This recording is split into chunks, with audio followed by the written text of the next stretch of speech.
Sinasabing ang kabataan ay panahon ng kalayaan. Ngunit para sa ilan, ito ang simula ng pagkakakulong sa mga responsibilidad na di nila kayang akuin.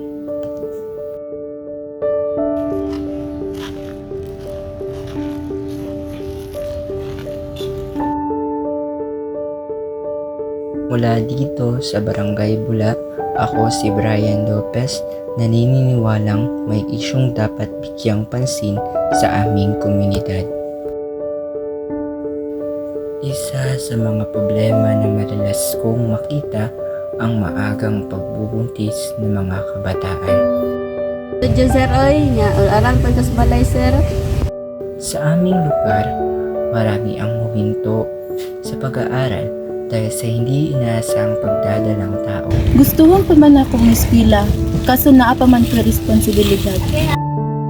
Mahalaga itong solusyonan dahil naapektuhan hindi lang ang kinabukasan ng mga batang ina, kundi pati na rin ang kalagayan ng kanilang anak. Marami sa kanila ang walang suporta, walang kita at nawawalan ng pag-asa. Lahat tayo ay may papel sa pagbibigay ng pag-asa. Ang bawat kabataan ay may pangarap at karapat-dapat silang matupad sa tamang panahon. Maagang pagbubuntis, hindi kahihiyan pero kayang iwasan. Mula kay Brian Lopez,